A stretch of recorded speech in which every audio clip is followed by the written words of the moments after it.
बिल्कुल न्याय मिलेगा। अन्यायी व्यक्ति कितना दिन टिकता है? हर जुल्म का सूरज लाख हुए हर शाम को लेकिन ढलता है। ये हमेशा कितना भी कोई जुल्मी आता है उसका अंत होता है। डिसमिस करना उनको था, डिसमिस कर दिया। हालांकि उनके डिसमिस करने से क्या होगा, हम तो हाई कोर्ट में वो भी हम जो है लड़ रहे हैं, कोर्ट में केस लड़ रहे हैं, तो उसमें भी हमको न्याय मिलेगा। नहीं होता। सरकार ने डिसमिस किया, सरकार को पावर था, सरकार ने डिसमिस कर दिया, शिक्षकों को पावर था, सदन ने भेज दिया। केवल सदन में ही नहीं, हम सदन की प्रतीक्षा थोड़े करेंगे, सड़कों पर इनकलाब होगा, सड़क से लेकर सदन तक। हम तो मुख्यमंत्री जी से भी मांग कर रहे हैं कि आप इस पर संज्ञान लीजिए। पूरे देश में क्या संदेश जा रहा है? बिहार में ये बीपीएससी, बिहार लोक सेवा आयोग, एक प्रतिष्ठित जो है आयोग हमेशा से रहा है, और आज आपने क्या बना दिया? जो भी परीक्षा हो रही है हर परीक्षा में बवाल हो रहा है। नमस्कार, आप देख रहे हैं न्यूज फोर नेशन। मैं हूं आपके साथ नरोत्तम सिंह। हमारे साथ नवनिर्वाचित बिहार विधान परिषद के सदस्य बंशीधर ब्रिजवासी हैं। शिक्षक से एमएलसी तक का सफर कैसा रहा? संघर्ष, संघर्षपूर्ण सफर है। संघर्ष के लिए संघर्ष। विधान पार्षद बनना जीवन का ध्येय नहीं है, ध्येय है जनवादी संघर्ष होगा। रोजी रोटी के सवाल पर, अस्तित्व के सवाल पर, नौजवानों के सवाल पर, बिहार के सवाल पर, बेकारी के सवाल पर संघर्ष करना है। हम संघर्ष के लिए, ये एमएलसी बनना कोई ध्येय नहीं था, ध्येय है संघर्ष। लेकिन एमएलसी बनने के लिए आपको संघर्ष करना पड़ा, आपका नौकरी चली गई। एमएलसी बनना कभी जीवन का ध्येय रहा ही नहीं।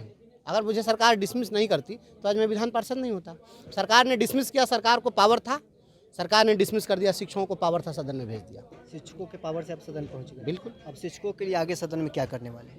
केवल सदन में ही नहीं, हम सदन की प्रतीक्षा थोड़े करेंगे, सड़कों पर इनकलाब होगा, सड़क से लेकर सदन तक। के पाठक ने आपको डिसमिस किया और आप एमएलसी अब बन गए, तो डिसमिस करना उनको था, डिसमिस कर दिया। हालांकि उनके डिसमिस करने से क्या होगा, हम तो हाई कोर्ट में वो भी हम जो है लड़ रहे हैं, कोर्ट में केस लड़ रहे हैं, तो उसमें भी हमको न्याय मिलेगा। वहाँ भी न्याय मिलेगा? बिल्कुल न्याय मिलेगा। ये जनता की अदालत में न्याय मिल गया, अब कोर्ट में भी न्याय मिलने का उम्मीद है। बिल्कुल न्याय मिलेगा। अन्यायी व्यक्ति कितना दिन टिकता है? हर जुल्म का सूरज लाख हुए हर शाम को लेकिन ढलता है। ये हमेशा कितना भी कोई जुल्मी आता है उसका अंत होता है। अब विधान परिषद के सदस्य बन गए हैं, आपने आज शपथ भी ले ली है। शपथ आज नहीं हुआ, शपथ नहीं हुआ। आज देश के प्रधानमंत्री जी दिवंगत जो हो गए, पूर्व प्रधानमंत्री जी, तो उसके कारण से आज शपथ का कार्यक्रम स्थगित कर दिया गया। बीपीएससी अभ्यर्थी आंदोलन पर बैठे हैं, आप वहाँ भी गए थे। अभ्यर्थियों ने आपसे क्या कुछ मांगा? अभ्यर्थी पहले से टेलीफोनिक कांटेक्ट में हैं, और मैं तो पहले से भी बोल रहा हूं उनके पक्ष में। कोई भी देखिए, यह सोचना पड़ेगा हमारे देश के नेताओं को, अधिकारियों को, सभी को सोचना होगा कि आखिर आज गर्दनी बाग सड़क पर कौन लोग हैं। वे मध्यम वर्गीय परिवार के से आने वाले छात्र हैं, गरीबों के बच्चे हैं, और उनके पास अपनी प्रतिभा के सिवा दूसरा कुछ नहीं है। अगर उनके पास विकल्प होता तो वे और विकल्प की तलाश करते, लेकिन कोई वहाँ पर दम तोड़ रहा है, अनशन कर रहा है, पीएमसीएच में भर्ती हो रहा है, लाठी खा रहा है, तो उसके पास में कोई विकल्प नहीं है। तो उसके पास एकमात्र चीज़ है उसका टैलेंट, उसकी प्रतिभा। वो अपने प्रतिभा के बल पर अपने को सिद्ध करना चाहता है। और देश की प्रतिभा अगर सड़कों पर इनकलाब अगर कर रही हो तो सरकार के लिए चिंतनीय है। किसी भी सरकार को सोचना चाहिए, आपके बिहार में प्रतिभा पलायन क्यों हो रहा है? इन्हीं कारणों से। आप अपनी प्रतिभा को जब सड़कों पर इनकलाब करने के लिए छोड़ देंगे, प्रतिभा को आप लाठियों के बल पर रौंदने का काम करेंगे, तो प्रतिभा का पलायन होगा और राज्य का विकास नहीं हो सकता है। देश के जो हमारे धरोहर हैं, नौनिहाल हैं, ये जो बच्चे हैं, छात्र हैं, शिक्षक हैं, जो संसाधन है, this all are resources of our nation, और आपको इसके साथ जस्टिस करना पड़ेगा। आप इसको सड़क पर नहीं छोड़ सकते। 10 दिन हो गए बीपीएससी अभ्यर्थी कड़ाके की ठंड में भी गर्दनी बाग में बैठे हैं। 2 दिन पूर्व वो बीपीएससी के दफ्तर गए थे, पुलिस ने उन्हें रोड पर दौड़ा कर पीटी है। केवल वहीं नहीं पिटा गया है, पिटाई तो उनकी गर्दनी बाग में भी हुई है। वहाँ पर भी तो मैं देखा हूँ कि छात्र बैठे हुए हैं चुपचाप, और पुलिस जो है पीट रही है, हाथ जोड़ रहे हैं छात्र, और वहाँ पर पुलिस लाठियाँ बरसा रही है। मैं तो वह भी वीडियो देखा हूँ। तो ये लाठी गोली की सरकार नहीं चलती है। लाठी गोली से आप कितने दिन जो है आप दबा दीजिएगा किसी की आवाज़ को? लोकतंत्र है, लोकतंत्र निगोसिएशन से चलता है। हमारा कहना यह है कि अगर छात्र आपसे बात करना चाहते हैं तो आप बात करना क्यों नहीं चाहते हैं? आप नज़र चुरा के क्यों भागना चाहते हैं? कोई भी व्यक्ति अगर आपसे नज़र चुराने लग जाए तो समझ लीजिए कहीं ना कहीं दाल में काला है। दाल में काला है। बिल्कुल। नज़र चुरा के क्यों भाग रहे हैं बीपीएससी के अधिकारी, बीपीएससी के चेयरमैन? अगर वो सही है तो बात करें, छात्रों से बात करें। ठीक है, छात्रों की बात हो सकती है कि वो जो मांग रख रहे हैं वो अनुचित होगी, कम से कम बात तो आप करिए। बीपीएससी चेयरमैन से आप मिलेंगे इन मुद्दों को लेकर? कोशिश हमारी होगी कि हम तो मुख्यमंत्री जी से भी मांग कर रहे हैं कि आप इस पर संज्ञान लीजिए। पूरे देश में क्या संदेश जा रहा है? बिहार में ये बीपीएससी, बिहार लोक सेवा आयोग, एक प्रतिष्ठित जो है आयोग हमेशा से रहा है। और आज आपने क्या बना दिया, जो भी परीक्षा हो रही है हर परीक्षा में बवाल हो रहा है, आपका पेपर लीक हो जा रहा है। तो बीपीएससी का नाम बदल करके बिहार पब्लिक सर्विस कमीशन नहीं, बिहार पेपर लीक कमीशन कर देना चाहिए। ब्रजवासी जी को उम्मीद है कि आयोग अभ्यर्थी की बात मान लेगी। कोई भी चीज़ में सकारात्मक ही सोचना चाहिए, हम नकारात्मक क्यों सोचें। और बीपीएससी को संज्ञान लेना चाहिए। अगर आप नहीं लेते हैं तो पूरे देश में यह बात फैल रही है, और पूरे बिहार के छात्र अगर सड़क पर आ जाएंगे तो हुकूमत के लिए भी परेशानी खड़ी हो जाएगी। छात्रों को मत छेड़िए, ये छात्र हैं, ये आग के शोलों से आप खेल रहे हैं। ये छात्र नौजवान अगर भड़क गया ना तो उसको संभालना बड़ा मुश्किल हो जाएगा। शिक्षा विभाग के एसीएस की बात करते हैं, जो पूर्व में थे और जो अभी हैं, दोनों में से बेहतर काम कौन करे? पूर्व वाले जो थे उन्हीं के अपडेटेड वर्जन है, ही नए वाले। ये अपडेटेड है। हाँ, उसी का अपडेटेड वर्जन है। वो सामाजिक रूप से जलील करते थे और ये साइलेंट किलर का काम कर रहे हैं। चेंजिंग क्या हुआ है, हर दिन वीडियो कॉल कर करके और शिक्षकों को जिस प्रकार से ये जलील कर रहे हैं। बताइए, एक हमारे विभाग के सबसे बड़े अधिकारी हैं और आप वीडियो करें, ठीक है, आप वीडियो से देखिए, कोई दिक्कत नहीं है, लेकिन उस वीडियो का वीडियो बनवा के आप क्या दिखाना चाह रहे हैं दुनिया को? पब्लिसिटी चाहिए, चुनाव लड़ना है। ये अधिकारी लोग अगर इस प्रकार से पब्लिसिटी स्टंट करने लग जाएं, कभी आज तक बताइए कि कोई भी निरीक्षण हुआ हो, सचिवालय में कोई निरीक्षण किया तो कभी उसका वीडियो बना के लोग को दिखाएं कि हम निरीक्षण कर रहे हैं, यहाँ क्या हो रहा है? क्या किसी शिक्षा विभाग के कार्यालय में जाकर के निरीक्षण करते हुए फाइलों को कभी वीडियो बना के उन्होंने डाला है?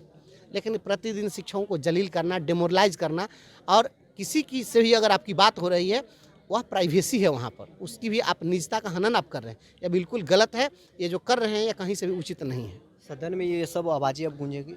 आप देखते रहिए, प्रतीक्षा करिए, उसी के लिए तो मैं आया हूँ। वक्त आने दे, बता देंगे तुझे आसमां, हम अभी से क्या बताएं। लेकिन क्या शिक्षा विभाग फरमान जारी करने के बाद कहता है कि पठन पाठन की व्यवस्था को सुदृढ़ बनाने के लिए सब काम हो रहा है। ये सब लोग शिक्षा विभाग के एक्सपर्ट कहिया से हो गए? ये लोग एनसीईआरटी के रिसर्च स्कॉलर हैं। एडुकेशन फील्ड में कभी काम करने का इनको कोई एक्सपीरियंस है? आप बताइए, इस देश के अंदर इसरो है, जो आपका अनुसंधान संस्थान है, इसरो का हेड कभी भी आईएएस को बनाया जाता है? कभी भी सेना का हेड कभी आईएएस को बनाया जाता है? नहीं ना बनाया जाता है। देश का दुर्भाग्य वही है कि कृषि की प्लानिंग वह कर रहा है जो कभी खेती नहीं किया है। जिसको ऊख के पत्ता में, जनेरा के पत्ता में अंतर न बुझाता, वो खेती का प्लानिंग करेगा तो क्या होगा? और शिक्षा विभाग का जो अधिकारी है, ये कभी स्कूल में जाके पढ़ाए हैं? तो आपका क्या मांग है, शिक्षा विभाग के अधिकारी कौन बने? शिक्षा विभाग में जो शिक्षा के जानकार हों, शिक्षा एक तकनीकी विषय है, ये इनके पास में एमएड की डिग्री है, शिक्षक अधिकारी बने, आप ये चाहते हैं? जो जिनके पास में शिक्षा की समझ हो, जिन्होंने शिक्षा क्षेत्र में अपना, उनके पास में कोई डिग्री हो, शिक्षा क्षेत्र में उनका कोई अनुसंधान हो, उस पर उन्होंने काम किया हो, तब न वो समझेंगे। हमारे बताते हैं, सामान्य सी बात आपको बताते हैं, हम लोग को ट्रेनिंग दी जाती है कि अगर पहली दूसरी कक्षा में आप जा रहे हैं बच्चों को पढ़ाने के लिए, और बच्चे अगर उसमें कोई ऊँघने लगे तो आप उस बच्चे को लिटा दीजिए, आराम से सोने दीजिए। ये अधिकारी जाएंगे तो कहेंगे क्लास में बच्चा सो रहा था, टीचर को सस्पेंड करो। शिक्षा की समझ वो नहीं समझ सकते हैं। हम किसी बच्चे को और खेल की गतिविधि से कोई चीज़ पढ़ा रहे हैं, उनको पता है कि टीचिंग मेथड्स कितने हैं, वो तो केवल एक ही जानते हैं, चॉक एंड टॉक। शिक्षण विधियों की जानकारी उनको है नहीं है। कुछ चीज़ें समझनी पड़ेगी, कुछ चीज़ें भावनात्मक चीज़ होती है। ये लोग कॉग्निटिव डोमेन पर फोकस करते हैं, संज्ञानात्मक पक्षों पर। ये चाहते हैं कि छात्र जो है सूचनाओं का संग्रह बन जाए, और छात्र जब सूचनाओं का संग्रह होगा तो उसकी भावनात्मक चीज़ें खत्म हो जाएगी, और जब भावनात्मक विकास नहीं होगा तो कोई 9वीं कक्षा का बच्चा तुर्की में छात्र की स्कूल में हत्या करेगा, और कोई 7वीं कक्षा की बच्चा कानपुर समस्तीपुर में अपने छात्र की हत्या करेगा। आप जो जिस तरीके का आप एडुकेशन मॉडल लागू कर रहे हैं, आज गली गली में स्मैकियर घूम रहा है इसी एडुकेशन मॉडल के कारण। ब्रजवासी जी अब विधान परिषद के सदस्य बन गए हैं, वो क्या चाहते हैं, कैसे बिहार की शिक्षा व्यवस्था बेहतर हो? शिक्षा व्यवस्था के सुधार के लिए शिक्षा के बहुत सारे, उसमें सभी लोग सहबद्ध हैं। शिक्षा में कोई एक व्यक्ति को आप इसके लिए जिम्मेवार नहीं बता सकते हैं, और कोई एक व्यक्ति जिम्मेवारी से चाहेगा कि हम पूरा उठा लें तो सुधार दें, तो नहीं होगा। एक बात सोचिए, अब हर दिन जो है पदाधिकारी जाते हैं स्कूलों में, अब बच्चों की उपस्थिति कम है, शिक्षक पर कार्रवाई होती है। तो बच्चा स्कूल में नहीं आया तो आप ही बताइए, आप पत्रकार हैं, बच्चा नहीं आया तो टीचर क्या करेगा उसमें? जो बच्चा को जन्म दिया उस माँ बाप की जवाबदेही थी बच्चा को स्कूल को भेजना, कि शिक्षक का काम है जाके पकड़ के ले आना। तो बच्चा को जिस माँ बाप ने जन्म दिया, आप किसी संतान को अगर जन्म दिए हैं तो जन्म देने से पहले आपको यह तय कर लेना चाहिए था कि हम एक जिम्मेवारी उठाने के लायक हैं या नहीं। तो सबसे पहले उस माँ बाप पर भी जिम्मेवारी फिक्स होनी चाहिए, लेकिन एक भी नेता कोई बोलेगा नहीं, या कोई अधिकारी गार्जियन पर जिम्मेवारी फिक्स नहीं करेगा। तो गार्जियन को छूट है कि आप बच्चों को जन्म दीजिए और समाज के लिए, सोसाइटी के लिए प्रॉब्लम क्रिएट कर दीजिए। और आप न उसकी परवरिश करिए, न उसके शिक्षा की चिंता करिए। वो स्कूल गया कि नहीं, इससे कोई मतलब नहीं है। आज जा करके शिक्षक का सिर फोड़िए। मैं बोल रहा हूँ, थोड़ा सा बोलने में आपको लग सकता है कि मैं कड़वी बात बोल रहा हूँ, लेकिन यथार्थ ही है। निजी विद्यालयों में क्या है, 4 बजे सुबह में माताएं जगती हैं और बच्चे के लिए लंच तैयार करती हैं, बच्चे को वेल ड्रेस्ड करके, और पेरेंट्स जाकर स्कूल के गेट तक उसको छोड़ करके आते हैं। तो कहीं ना कहीं पहले अभिभावक को जिम्मेवारी लेनी पड़ेगी। अगर अभिभावक जिम्मेवारी नहीं लेते हैं तो उन पर जिम्मेवारी फिक्स होनी चाहिए। शिक्षकों पर भी जिम्मेवारी, अगर बच्चे आ जाते हैं तो फिर हमको, हमारा काम है पढ़ाना, हम पढ़ाएंगे। लेकिन अब बच्चा नहीं आया तो उसके लिए शिक्षक जिम्मेवार। अब कुत्ता स्कूल में आ गया तो उसके लिए शिक्षक जिम्मेवार। अब ये जितना पदाधिकारी आ गया तो ये पदाधिकारी सब आ करके उसमें अपना कोई बहाना उठा करके और शिक्षक पर शोकॉज करो, उसका वेतन काटो। अभी ऐप से हाजिरी बन रही है, इनका ऐप फेल है। अभी पुरुष को महिला बना दे रहे हैं, जेंट्स टीचर को प्रेग्नेंट घोषित कर दे रहे हैं। तो ये सब जो काम है, अजूबा अजूबा काम हो रहा है, इस तरीके से आप शिक्षा सुधार लीजिएगा। ऐसे पदाधिकारी लोगों को तो शिक्षा बर्बादी का नोबेल मिलना चाहिए। तो चलिए, बंशीधर ब्रिजवासी नवनिर्वाचित विधान परिषद के सदस्य हमारे साथ थे। शिक्षा विभाग के एसीएस और शिक्षा विभाग को लेकर खूब इन्होंने खरी खोटी सुनाई है। बहरहाल इस क्रम में इतना ही। आप बने रहे न्यूज़ फंक्शन के साथ।